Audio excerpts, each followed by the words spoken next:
नमस्कार दोस्तों, स्वागत है आपका हिंदी नॉलेज शो में। तो दोस्तों, ये कहावत तो आपने सुनी होगी कि form is temporary, class is permanent. तो ये कहावत पूरी तरीके से सही है, क्योंकि अगर किसी व्यक्ति के पास क्लास है ना, उसका चाहे कितना भी खराब वक्त क्यों ना चल रहा हो, चाहे कितनी भी ज़्यादा विकट परिस्थिति क्यों ना हो, उसका चला हुआ दाव क्यों ना फेल हो रहा हो, लेकिन अपने क्लास के दम पर वो दोबारा फिर से सारी परिस्थितियों को मोड़कर चीज़ों को अपने हित में कर सकता है।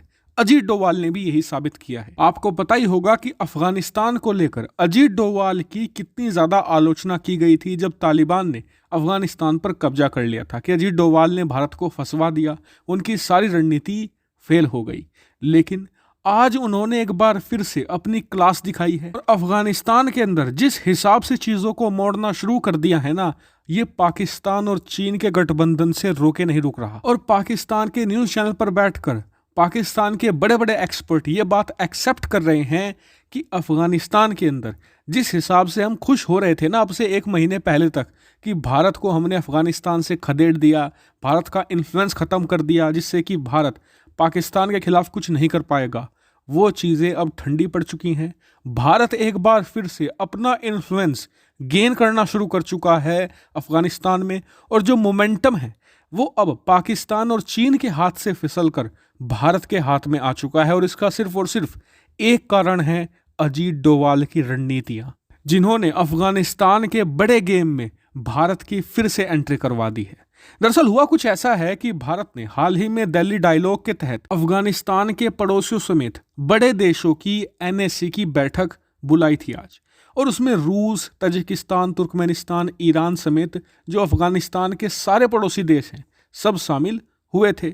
भारत ने चीन और पाकिस्तान को भी इनवाइट किया था, लेकिन दोनों देशों ने आने से मना कर दिया। तो खैर, बिना चीन पाकिस्तान की ये बैठक हुई और बैठक सफल भी हुई, जिसमें ये रेजोल्यूशन निकला कि हम एक स्टेबल अफगानिस्तान चाहते हैं, अफगानिस्तान से आतंकियों का सफाया भी हम लोग चाहते हैं, जिस तरीके से आईएसआईएस के आतंकी वहां से खड़े हो रहे हैं। अब इस बैठक के खत्म होने के तुरंत बाद सबसे पहला जो रिएक्शन आया वो आया तालिबान की तरफ से। स्क्रीन पर आप देख भी सकते हैं, तालिबान के ऑफिशियल प्रवक्ता ने कहा कि डोभाल के अफगानिस्तान प्लान से तालिबान को भी बहुत खुशी है और हम बहुत ज़्यादा उम्मीद लगाए बैठे हैं इस समय अजीत डोभाल के अफगानिस्तान प्लान से। इस रिएक्शन के आने के बाद दुनिया भर के तमाम देश, जो बड़े ताकतवर देश हैं, सब चौंक गए हैं। चौंकने का कारण ये है कि जब पाकिस्तान ने इस बैठक का बहिष्कार कर दिया था तो ये उम्मीद जताई जा रही थी कि तालिबान भी ऐसा ही करेगा, क्योंकि तालिबान को माना जाता है कि ये पाकिस्तान का ही पिट्ठू है। ऐसे में सबको यही लग रहा था कि इस पर तालिबान स्ट्रॉन्ग प्रतिक्रिया देगा और भारत का विरोध भी कर सकता है। लेकिन यहाँ पर तो पूरा मामला ही बदल कर रख दिया, क्योंकि तालिबान ने इस बैठक का ना सिर्फ समर्थन किया बल्कि ये भी कह दिया कि हमें भारत से बहुत ज़्यादा उम्मीदें हैं। इस बयान का जो इफेक्ट है ना, वो देखने को मिला पाकिस्तान में भी। अब पाकिस्तान ने भी ये कहा है कि हम इस्लामाबाद में ठीक ऐसे ही इस्लामाबाद डायलॉग का आयोजन करेंगे और हम भी इस डायलॉग में अफगानिस्तान के तमाम पड़ोसी देशों को बुलाएंगे। लेकिन पाकिस्तान के जो बड़े एक्सपर्ट हैं, इसके अलावा अमेरिकन एक्सपर्ट हैं, वो खुद ये बात मान रहे हैं कि ऐसी डायलॉग बुलाने का कोई फायदा नहीं है, क्योंकि भारत अफगानिस्तान में खेला कर चुका है।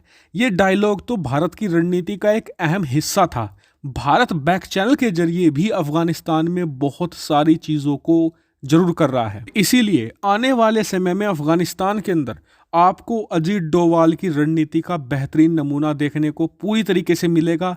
आने वाले कुछ महीने बहुत अहम हैं और इसको लेकर पाकिस्तान और चीन दोनों पूरी तरीके से नर्वस हो चुके हैं, क्योंकि उन्हें समझ नहीं आ रहा कि अजीत डोभाल की काट वो करे तो करे कैसे। हालांकि आप निश्चिंत रहिए, जैसे ही अफगानिस्तान के अंदर भारत कुछ बड़ी कार्रवाई करेगा, मैं इस चैनल पर वीडियो बनाकर आपको तुरंत सूचित कर दूंगा। आप चैनल को सब्सक्राइब कर लेना। फिलहाल वीडियो में इतना ही। Thank you very much for watching video.